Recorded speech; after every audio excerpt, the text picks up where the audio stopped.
guys, it is a brutally cold and ugly day here in the end times in the former paradise of South Austin, Texas, where I think it's a little bit colder than it is in Anchorage, Alaska right now. But we are going to, it is Sunday, December 31st, 2017. We have made it to the end of this year. And I cannot think of a better way to celebrate the end of 2017 with beginning a brand new feature for 2018, which I'm going to call, we'll see what reaction this gets from my first guest from Voices of the Doomosphere, where every Tuesday night, Humpty Dumpty Tribe is going to have a casual conversation with one of my Humpty Dumpty Tribe heroes, and I am absolutely honored and thrilled to kick off my brand new Humpty Dumpty Tribe feature of 2018, Voices of the Doomosphere, with my hero, climatologist Paul Beckwith. It has been way too long for me to make this call. And so I think every one of you probably already knows who Paul is, but just for good times, Paul, say hello to Humpty Dumpty Tribe and give us your usual hello to the world. Hello, it's great to be here on the last day of 2017. Everybody's very excited about tonight, New Year's, and, to ring in the new year. I think they've done it already in Australia. So. Oops, we're losing you, Paul. We're waiting.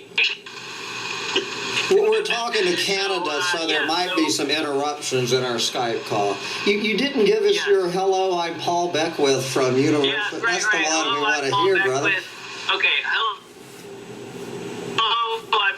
I'm Paul Beckwith, University of Ottawa, Laboratory for Paleoclimatology, and I also teach at the Carleton University Department of Geography. And right now it's about minus 20 degrees Celsius, which is about minus 10 degrees Fahrenheit.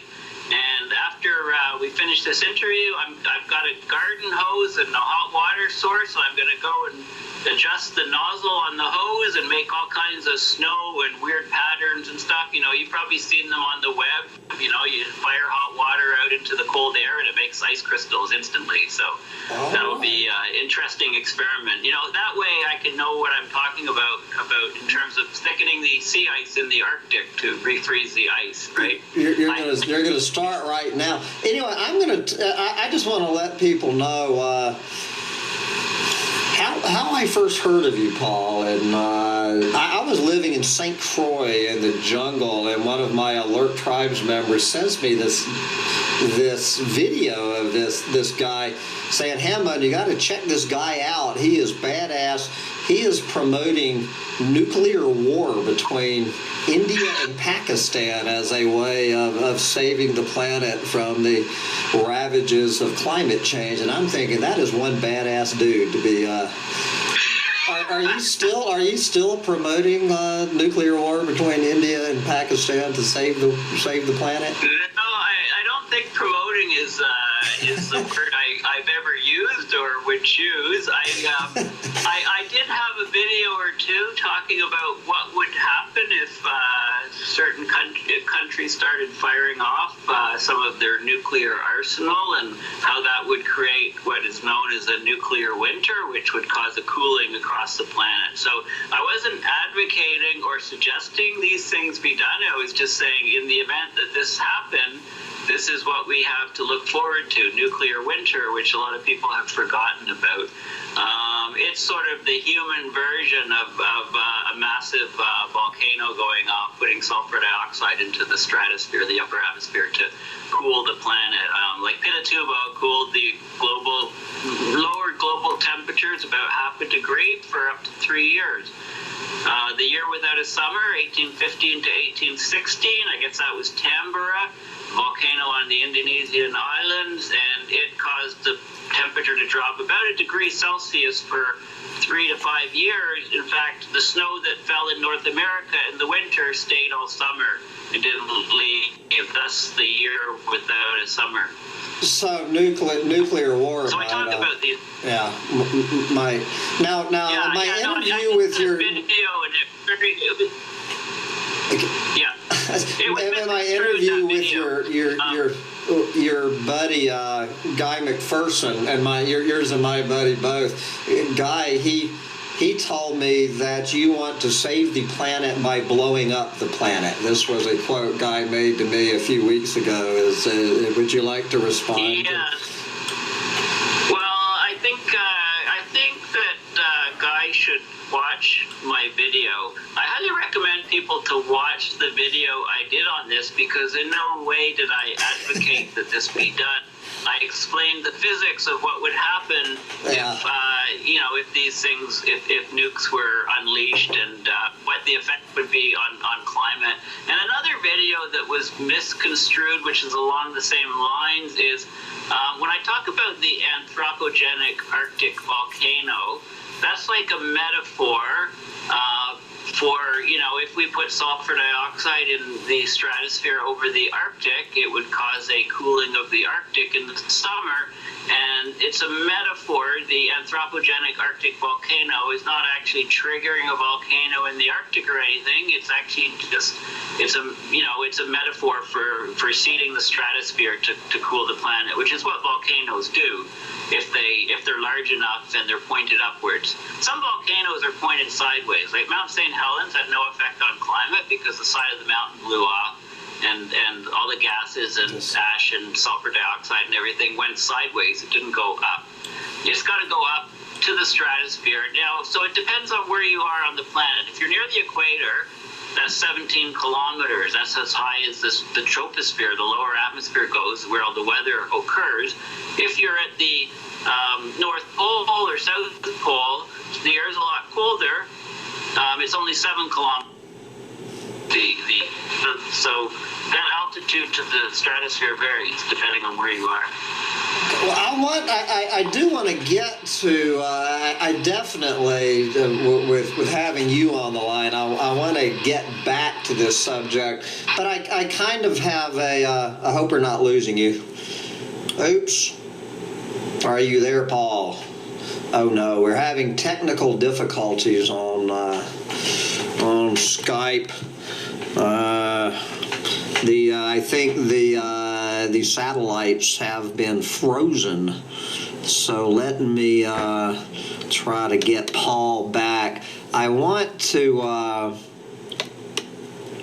obviously what I really want to talk to Paul about before we start talking about how we're going to fix this mess is I want to talk about how the mess that we're actually in, and that is going to if I can get Paul back. Are we going to find Paul again? Come on. We want to call Paul Beckwith. All right, we're going to try this one more time, guys.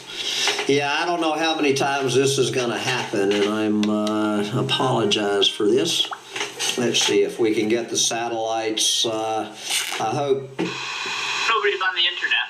Yeah, I was hoping that Kim Jong-un hadn't set off an EMP and blown us off the map. We're still waiting to get your face back.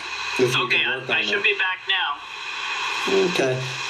There you are. But anyway, as I was that was a very good place for it to break anyway, because for people who are familiar with my quote interviews, is I always like to look at the place we are on the planet before we start talking about where we're going. Okay, so I cannot think of a better day than December 31st, 2017, to look at where we are on this planet. And of course, Mike, you seem like you're a gentleman, unlike most of the people I interview on my channel. So I don't don't know if you use four-letter words. My question that I always start with is Paul, number one, are we fucked? And number two, if we are, how fucked are we right now? And good God, just going through your list of titles on your videos. I mean, we've got it coming at us so many ways. Go ahead and give us your top 5 biggest threats to planet Earth here on the last day of 2017. How do you line them up? Well, I guess I mean the threats are kind of different, right? We can talk about threats like your president could just wake up one morning and press a bunch of buttons instead of making coffee. He might hit the wrong button and fire off, start a nuclear war, right? Or he'll be tweeting and somebody will tweet back and annoy him, and he'll call the military and say, "Here's the coordinates, fire off something there," right? So we have Donald Trump as a major threat to the planet. So I would say, so we can talk about sort of unpredictable threats or episodic threats that nobody can, it can just happen, right? The ability is there to happen, the capabilities happen to happen, and that's something, how do you calculate the risk of that? You can try different ways. Anyway, that's right up there. I don't know if the order is 1 or 5 or whatever, but it's in the top 5 for sure. Really associated with that is the threat of nuclear war is still there. It's actually riskier probably now than it was generally during the Cold War. Although during the Cold War, there were times that were a lot riskier than it is now in terms of the nuclear threat, right? The U.S. actually had the bombers in the air with nukes on board, heading for Russia, during the Cuban Missile Crisis, and they were sort of they were put on hold, out of Russian airspace. The U.S., 2 planes collided and the bombs dropped out. The U.S. accidentally dropped some bombs over a city in North Carolina. 2 older parts failed. They didn't detonate. Those are H-bombs. Any of this can happen again in the next 5 minutes. I was actually looking for climatic threats, like we have the Arctic death spiral, the methane bomb, the equatorial whatever. I'm heading there, but the nuclear thing, everybody should read Eric Schlossberg's book because it has a lot of declassified stuff from the Cold War. The Russians fired a nuke at the U.S. from a submarine, but the missile exploded and sank the sub. That's the sub that was excavated by Howard Hughes under the guise of fighting mineral. So anyway, that's a threat that's always there. There's also, the threat of climate. There's always the threat of a huge methane burst coming up. The Arctic is warming so fast. We're losing sea ice. We're going to have no sea ice in the summer. Blue ocean event probably 2020, 2021. In the next 5 years, certainly, I would say the way it's heading. Unless the trends turn around, the trends are all showing that's where we're going. So that will disrupt the jet streams even more. The extreme weather events will increase. That will hit the global food supply, I think. Probably that's the biggest way it will affect us if there is no methane pulse. If there's a methane pulse, the warming the rapid accelerated warming is going to affect everything on the planet quickly. Countries will go very defensive. They'll shut their borders to immigration. It will be a free-for-all sort of thing. I think the way the U.S. is heading, they're breaking up. It reminds me of $6 Million Man. Steve Austin zipping along. Yeah. We're breaking up. This is what the U.S. is doing. They're like Steve Austin. Can we rebuild them? This is exactly what's happening. I sort of joke with people. I say, we don't need the Internal Revenue Service. Get rid of them. They're like the middleman. People should just write checks to the military in the U.S., That's right? kind of what we're doing, unfortunately. Yeah, exactly. So, other threats, U.S., of course, there's always the asteroid threat, right? But we're pretty good at detecting things up in the sky. So unless something's coming at us directly from the sun, which is low probability, right? If it comes from any other direction, we can pretty much see it years ahead of time and do something about it. But if it's coming directly from the sun, we can't really see it too well. But we do have satellites sort of at the edge of the, 90 degrees to it. When a satellite passes the equator or something, depending on where the sun is, they can see it at an angle, and detect. So we're getting better at detecting the stuff coming from the sun direction, but we're not there yet. So that's always a threat. And then the idea of a super volcano, right? Yellowstone's a super volcano, has the potential to detonate. In fact, the U.S., the Russians, the USSR, Soviet Union targeted nukes, H-bombs at Yellowstone. Are you serious? That really did happen?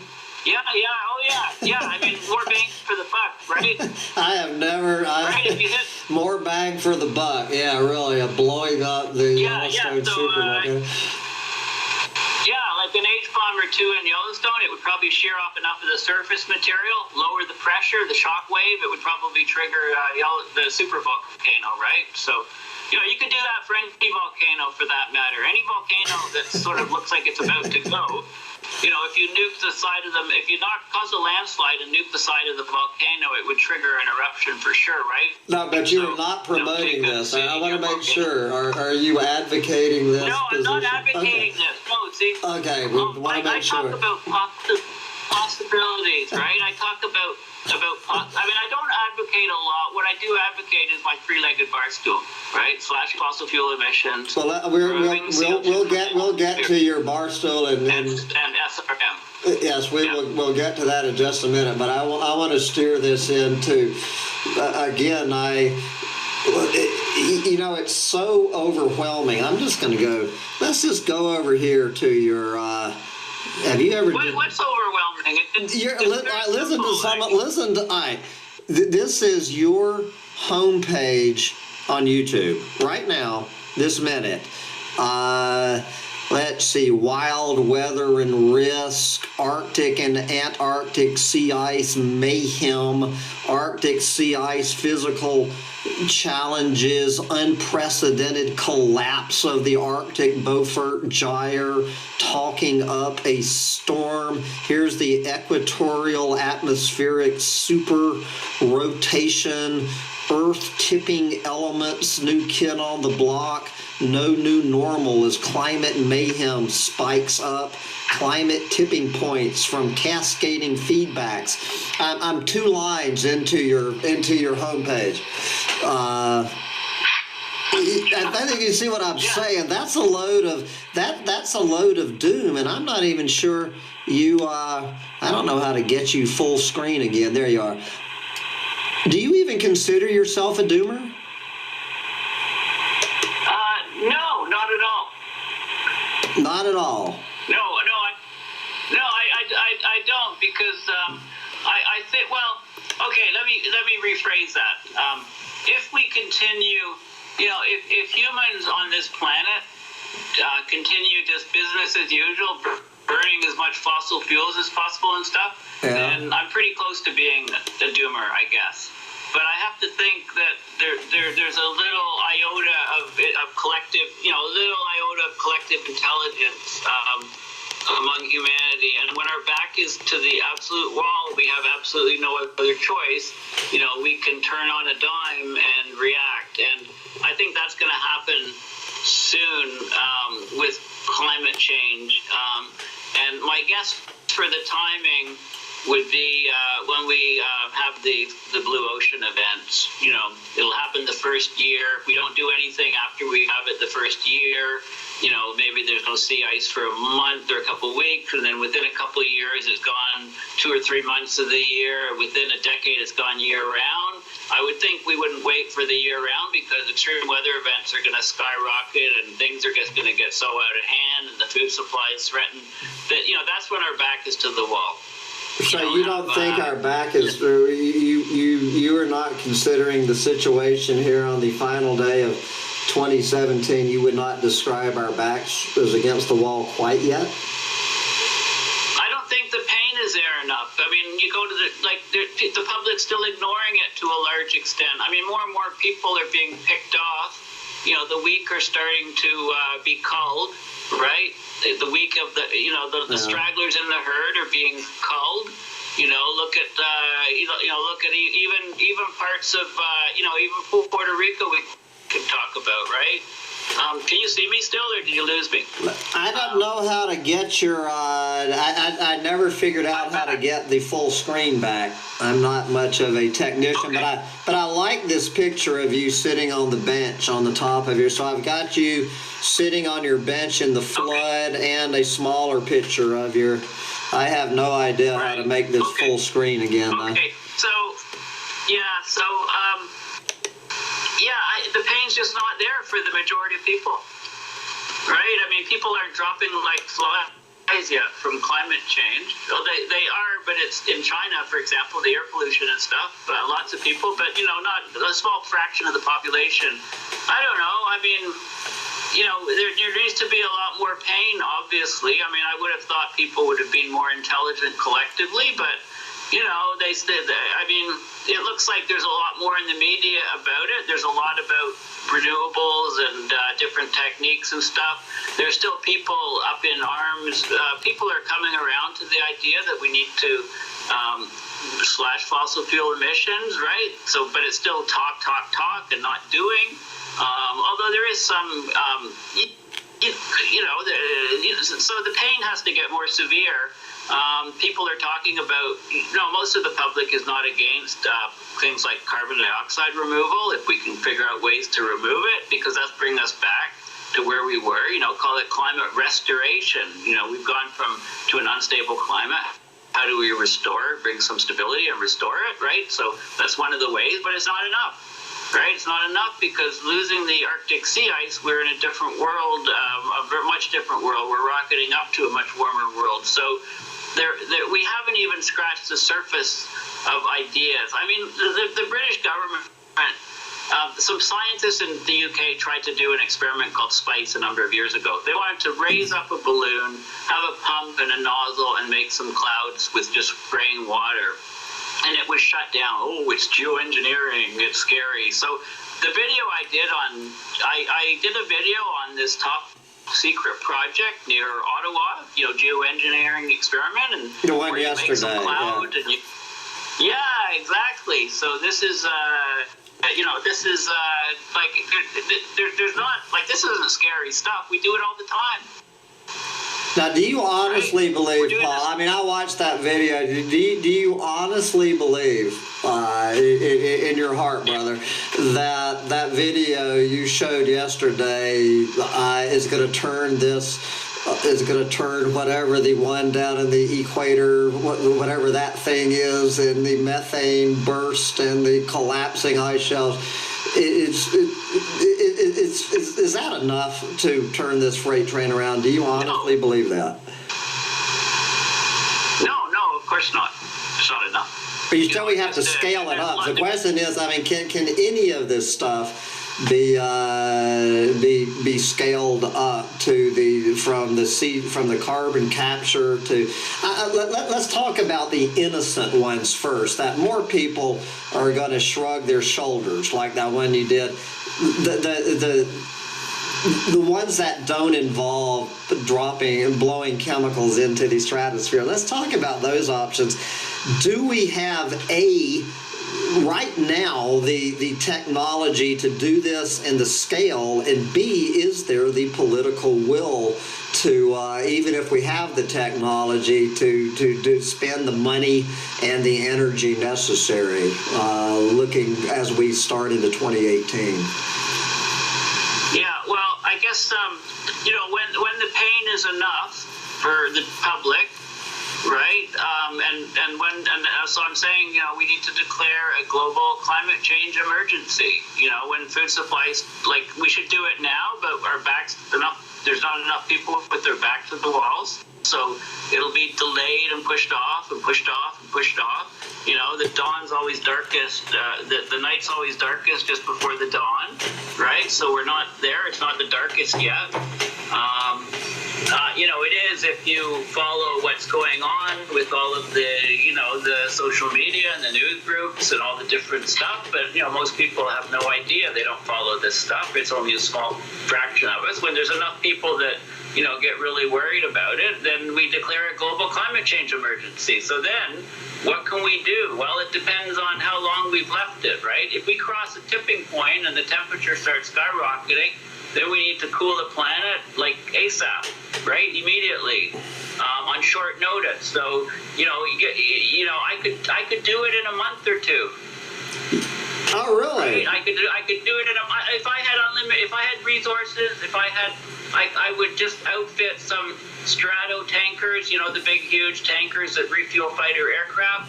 They would go up into the Arctic and they would spray sulfur into the stratosphere, and we know that the planet will cool, right? If we actually put sulfur up, and it's not a huge amount of sulfur compared to what spews out of smokestacks from coal-burning power plants, and has been doing that for decades and decades, right? So we can cool the planet. Volcanoes do it. We can cool the planet, the whole planet.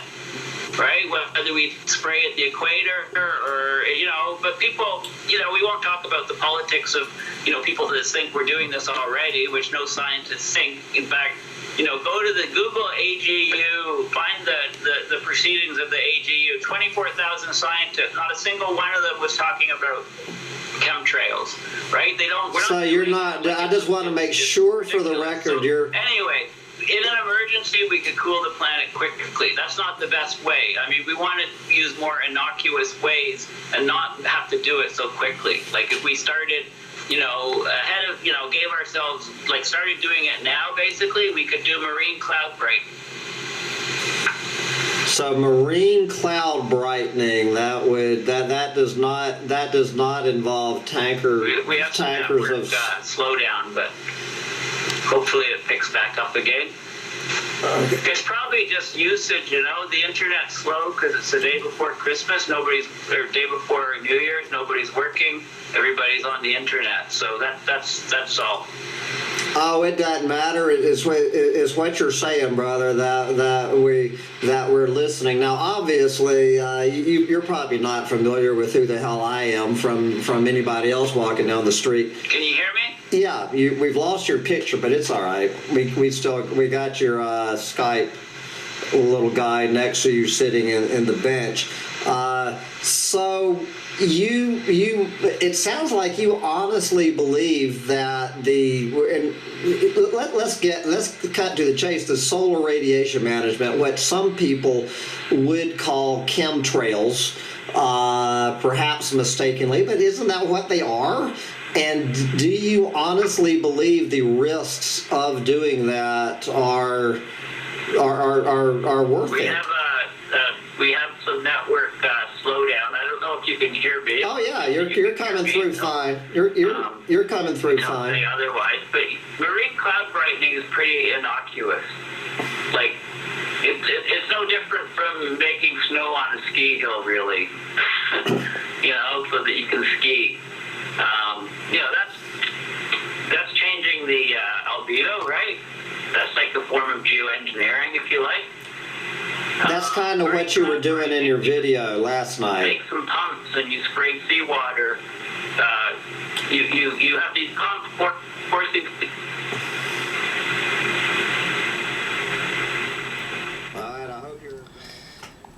So guys, I love it. I was just getting in into the conversation with Paul Beckwith, your old eco catastrophist Luddite, was getting into the whole conversation about, do we have the technology to geoengineer a planet with solar radiation management without fucking something up more than the problem.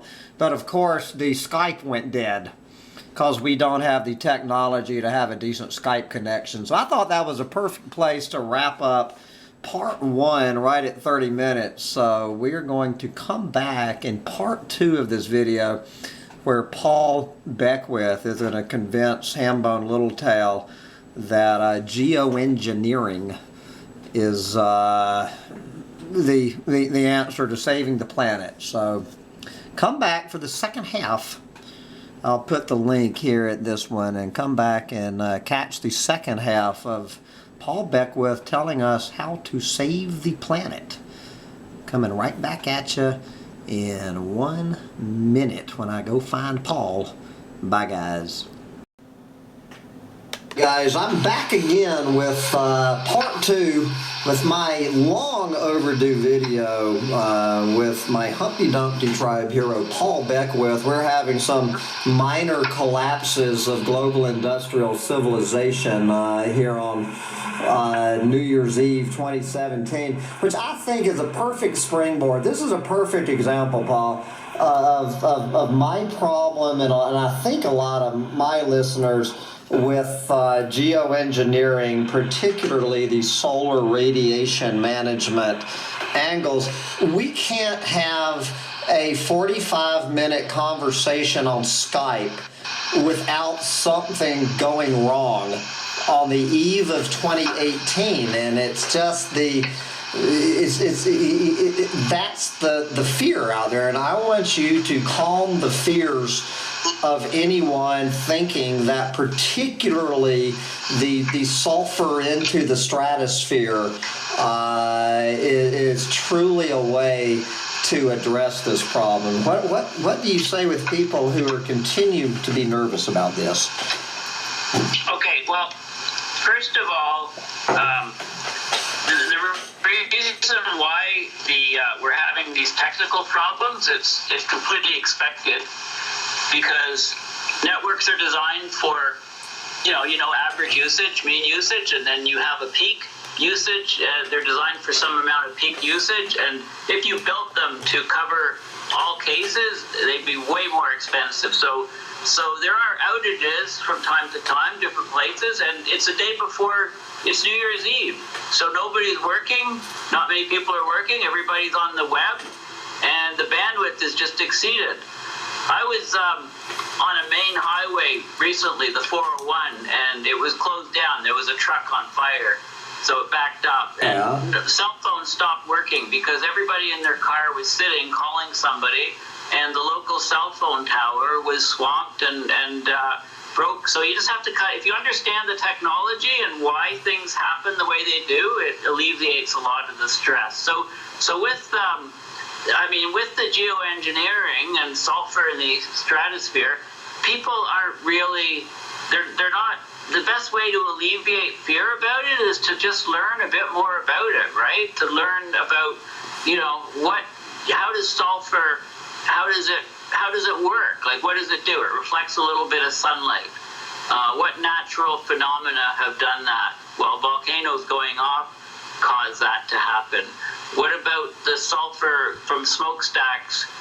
We burn coal. Coal is high in sulfur. So coal-burning power plants have been putting sulfur up into the atmosphere for years. It's in the lower atmosphere. It gets washed out within about, a week, but it causes this thing called global dimming, right? So we know, the stuff works. It dims the planet. It cools the amount. It reduces the amount of sunlight. So it's just trying to, the learning to alleviate fear. The best thing is education, right? Because so just learning a little bit about it.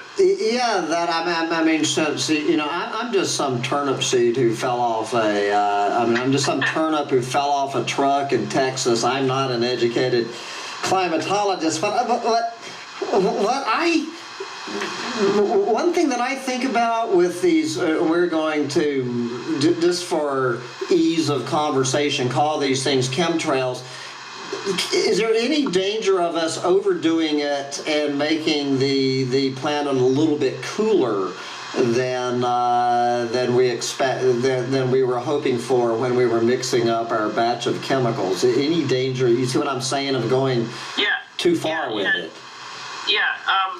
There's we can't call them chemtrails because that word's been forever poisoned, right? Yes. But conspiracy. Basically, it's a controllable technology, right? You put a little. I don't know. Is it? I'm not at all sure it is. You put a little bit in the atmosphere, and you see how much cooling you get, and then you put a little bit more in, you get a bit more cooling, and we have a good estimate of the amount that goes up into the atmosphere from volcanoes based on the amount of mass loss of the volcano and the power of the eruption. There's something called the BEE, Volcano Explosivity Index. So, whenever we have this rating scale for how powerful these things are, and we can measure we have satellites that can measure the optical depth, if you like. So how much light can get through the atmosphere at all different wavelengths. And so that determines the number of particulates in the atmosphere, right? So we have all of these different technologies to monitor exactly what we're doing. And I guess the thing is okay, there's risk with everything we do in life. The biggest risk you or I have is walking across the street, right? Or having, the risk of, from being, killed by a terrorist. You have more risk of being shot by a toddler or having a Coke machine fall on you, right? Or falling out of bed. That's a huge risk. Look at the number of people that die from falling out of bed. We don't have a homeland security, you never hear of these things being addressed, right? You got, be wary when you hear about one thing being magnified, being discussed. You got to always try to think of the bigger picture, put it in context with other risks, for example. So the point is how can we talk about the risks of, everybody wants to talk about the risks of geoengineering, right? Let's talk about the risks of what's happening to our climate. You're telling me, and a whole bunch of people are telling me, the risk is that all humans go extinct in a very short period of time, right? So if you're not talking about the risk of geoengineering, well, what's the risk? Okay, we don't do anything, we all go extinct in 10 years or 20 years. If we use geoengineering, is it going to make it Well, yeah, I guess. 18 years instead of 20? Is it going to extend it the other way? Like you can't talk about it by itself. You have to say, if we don't do anything and just continue messing up the planet like we're doing, what's going to happen? What's the risk of that? So, whenever I hear people saying, "Oh, it's too risky to do geoengineering," they have no idea how serious the climate change is. Right? So you're not one of these people. You're very aware of the risks of abrupt climate change and where it's taking us. So this is why I don't understand. I'm trying to get inside your head and the thinking of people who they put up their back and, oh, geoengineering's bad, we can't do that. I don't understand. Well, mine is just my point I make after I've been studying this just as a layman for 8 years. It is frying pan of the fire. This is why I'm always holding up my "We are so fucked" sign. At this point, I am a doomer, and it doesn't matter. We're screwed either way, Paul. So so you're not talking about a frying pan at all. You're talking about the fire to a hotter fire. Yeah. Well, that's. What could be worse than all humans going extinct? I guess the thing is some people, say this might be a good thing as long as other species can survive on the planet. That's my rant. I'm in full support of human extinction, but it's the rest of the Earthlings that we share this planet with that never did anything to deserve this karma that I speak for. And clearly, so what do you see? What is climate change's contribution to the sixth mass extinction? Talk about our fellow, or let's stop talking about humans for a while. How is this going to play out as a player in the sixth mass extinction here in the Anthropocene? Well, I've had, as you mentioned, some of the titles of my videos and stuff are pretty, mayhem and this, some of the they're pretty doomy headlines, right?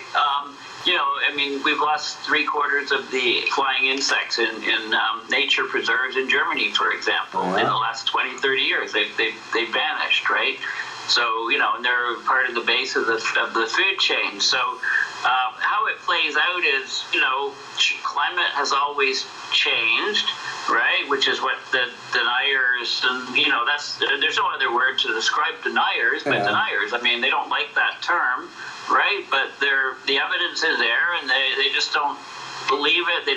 They deny, truth, evidence, scientific fact. So they're not skeptics, right? Skeptics are supposed to be, that's a healthy thing, right? Scientists consider themselves skeptics, right? They're always questioning, always trying to poke holes in things to find the truth, right? So I guess what's happening now is the rates of change are much, much faster now than they've been in the history of the planet from what we can see. If we look in paleo records and things, temperatures went up a certain amount over a certain time, and greenhouse gases increased a certain amount over a certain time, and those changes are happening now. At least, how much faster are they now? Well, at least 10 times, 20 times, 40 times, maybe even 100 times faster. And you can look at the extinction rates right now, the best we can do, and they seem to be way, way higher than the natural background rate, which is, sort of the cycle of the way things have evolved and de-evolved on the planet. How much of that can at this point, where we are now, in the last day of 20, at this point, can we attribute the species extinction rates of the last 30 years to climate change, and do you see that altering? And my view of it is that it's only going to worsen rapidly and dramatically, and it's going to become a much bigger factor in the sixth mass extinction. Do you agree with that basic? Yes, so what's causing it? Climate change is by far the largest factor because of the rapid rate of change of temperature and the rate of change of greenhouse gases and the rate of loss of sea ice, for example, all these other factors, ocean acidification, stratification of the ocean, all of these different things are all from climate change. But there are other elements as well, and that is, what humans are doing to the surface of the earth. We're changing the vegetation. We cut down rainforests, and we slash and burn them, and then we plant monoculture crops like palm oil, for example.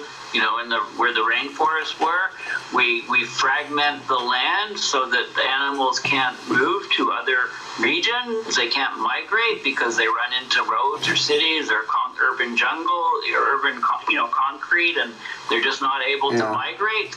They die off.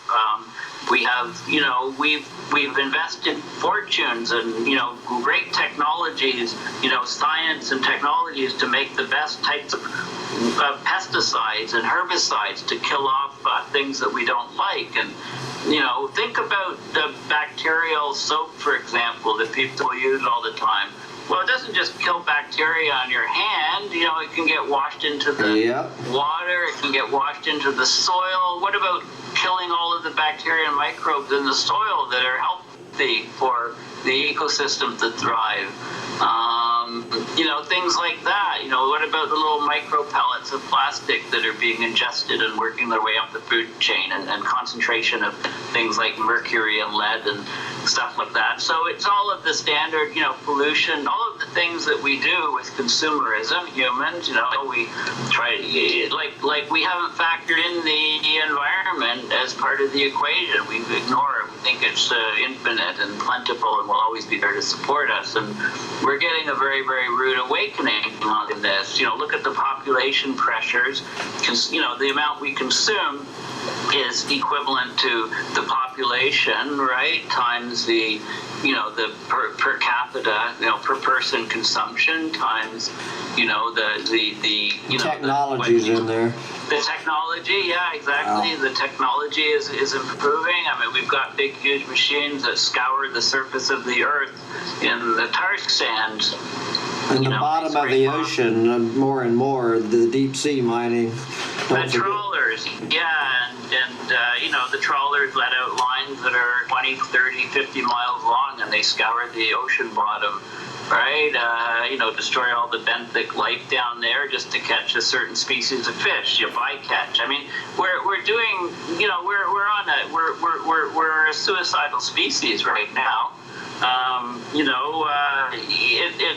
You'd think that the intelligence that we evolved would let us collectively, do something to maintain, a livable Earth, but we haven't.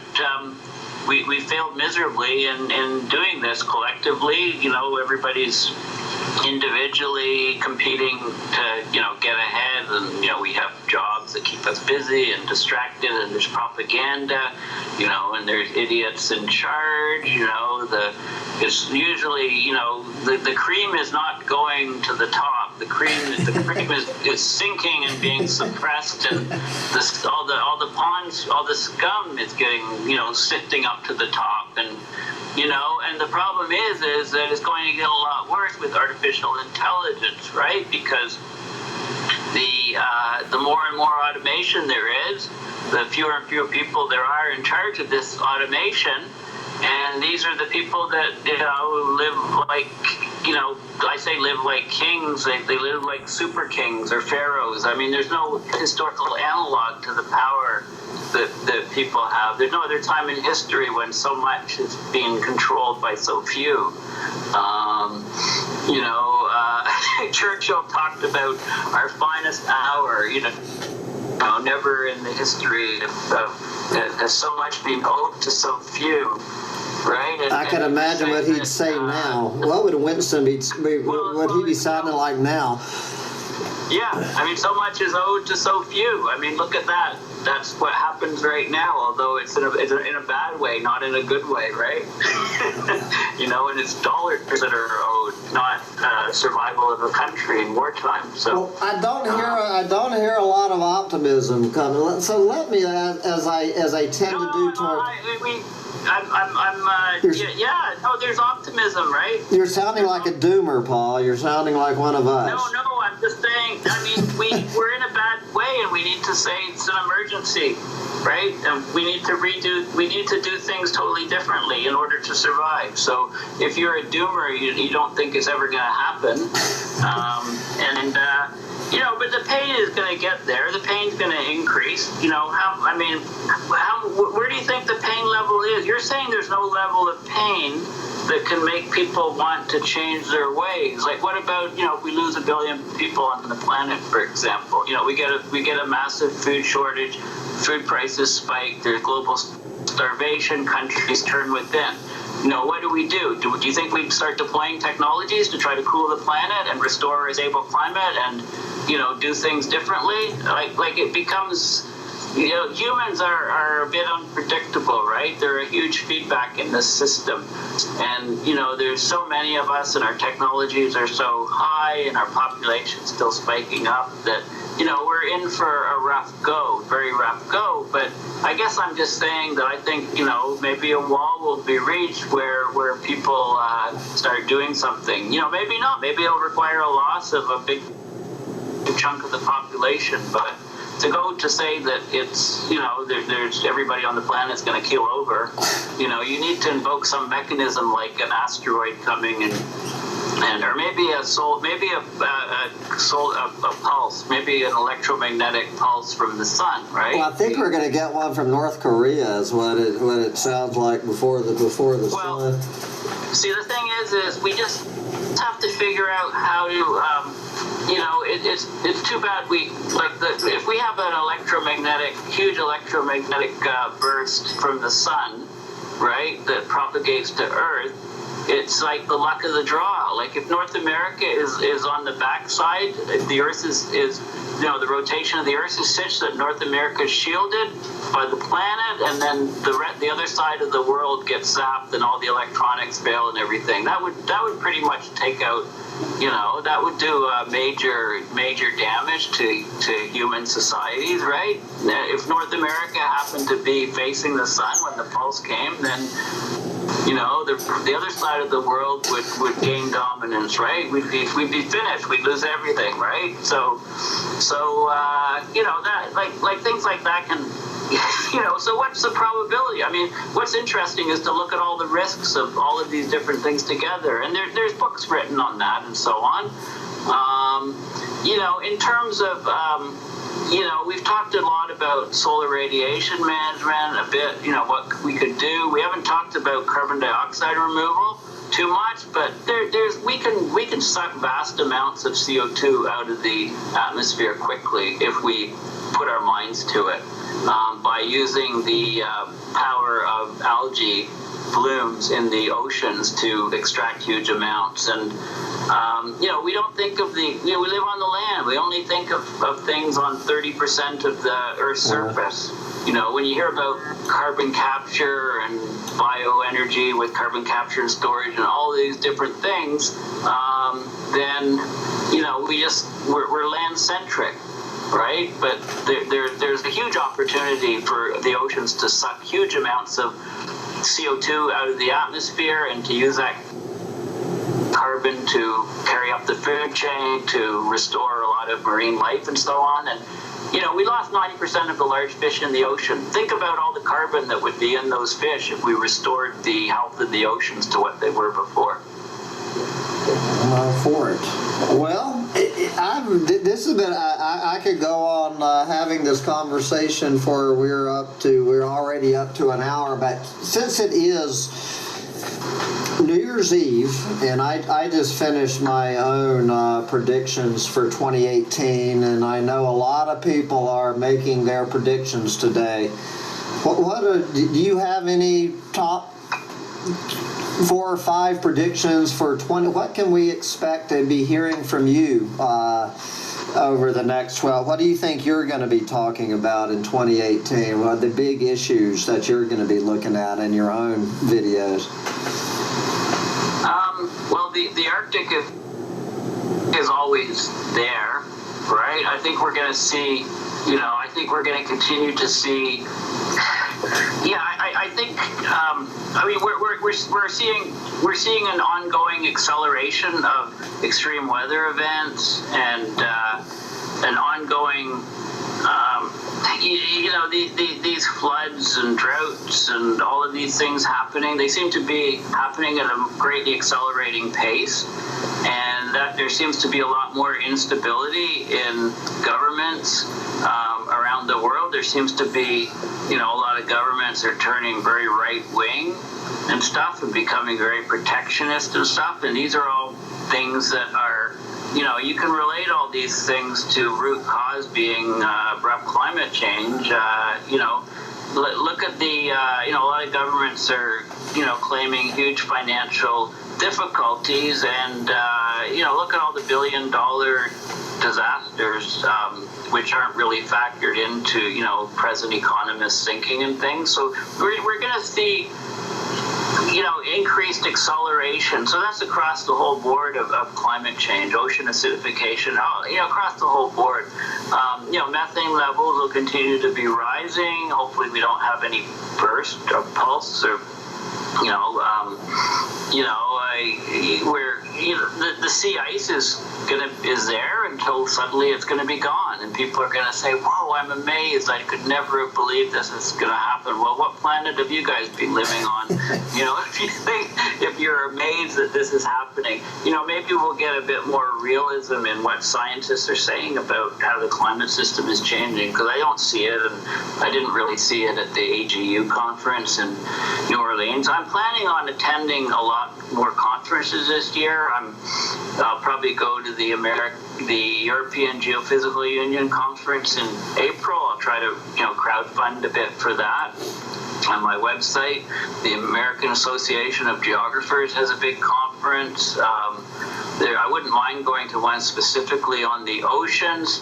I'll check out and see what Al Gore, when his training session is, if it's in Chicago or, he has a lot there. I wouldn't mind going just to talking to people there and, meeting him. And then there's the AGU in 2018 is going to be in Washington, D.C. in December. That's going to be a good one. I'd like to try to coordinate some people in the AGU with citizens climate lobby groups who go and lobby politicians, because if you have 20,000 scientists in Washington, surely you can get a percentage of them to meet with some of the citizens climate lobby people, and then go and lobby all of the dead wood, aka politicians on the Hill and so on. On the Capitol, we call it the Hill in Canada.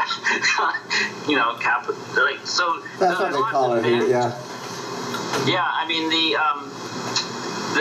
next intergovernmental panel on climate change. The next COP is going to be in Poland. It's not in Warsaw. It's in, I can't pronounce the name of the city. It's going to be in Poland. So as long as I can try, I'm going to try. I won't be traveling to the extent that Mr.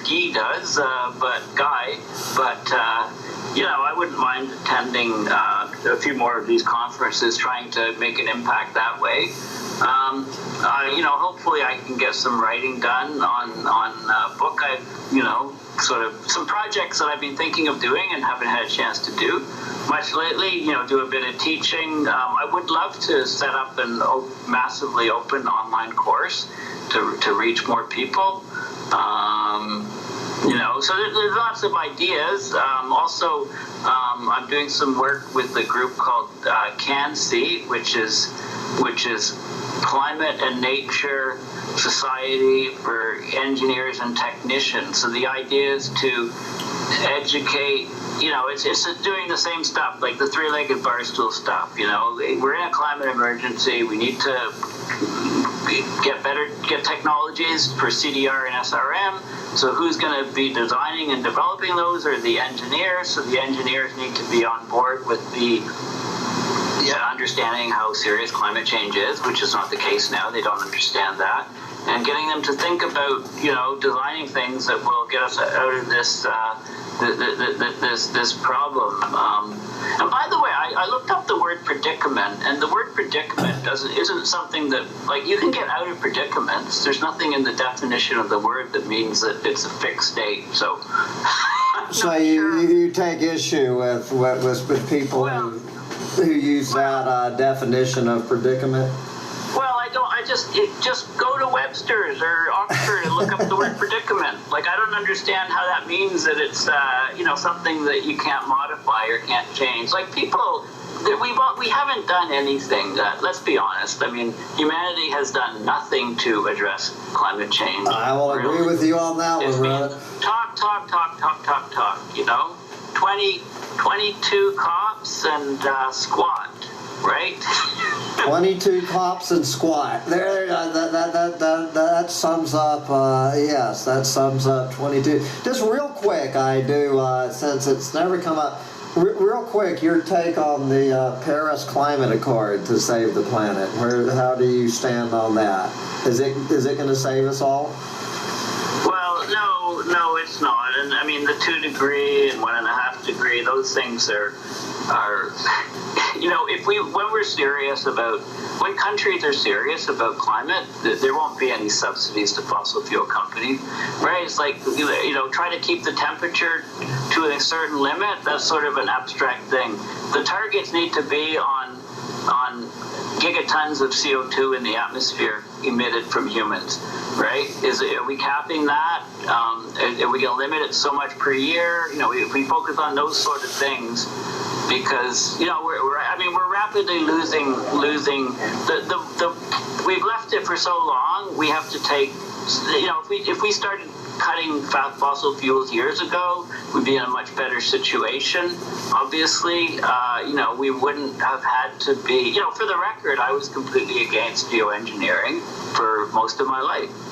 But I study climate. I see how bad it is, what an emergency we're in, and I came to the conclusion that we have no other choice but to use these technologies. So now it's trying, and I know it's a huge battle. Most people are against it. The scientific community was completely against it, but at least they've come around now to CDR, and they'll come around to SRM. I can guarantee you. I've been guaranteeing that for years. I've whatever my opinion is, I've always been predicting that it's going to happen. It's clearly in the cards, so we can squawk all we want to.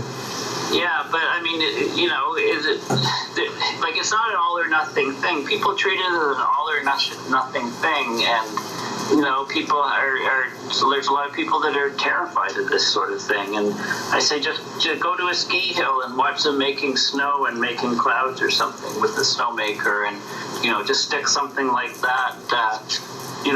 Calcium carbonate particles in the atmosphere. It's just like salt crystals, sodium chloride or calcium chloride you can put up.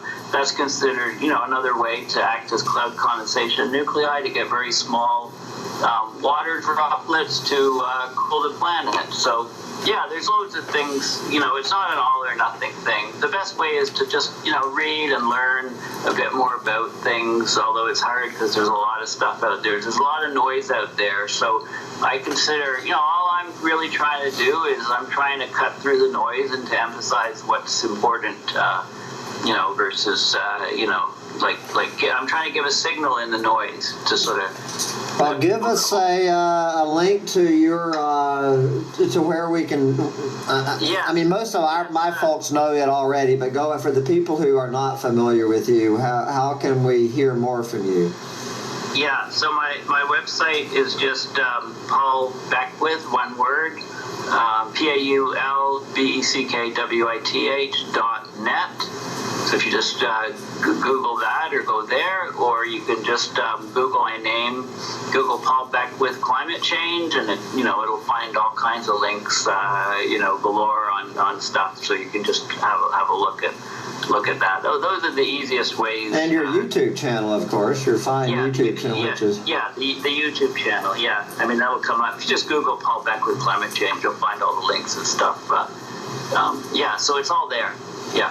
All right, and with that, I guess we're going to wrap this up on this cold, brutal New Year's Eve, and all head out and party. So where are you doing tonight to celebrate the end of 2017? There's every year in Ottawa, quite near where I live, there's a Scottish celebration. It's like what's it called, Hambone or something? Some big party, with bagpipers and kilts. They'll be free, a bit cold today. -20. They'll turn into popsicles, or basically, it's. So that's what you're off to do. I'll probably go by there. May go to there's a party. May drop in at the party, or sometimes just have a pretty quiet New Year's, right? So. What do is our esteemed President Donald Trump is telling us all: bundle up. Yes, bundle up. Yeah, exactly. and stay safe. Don't let the polar vortex get you, right? Yes, that's what I'm worried about.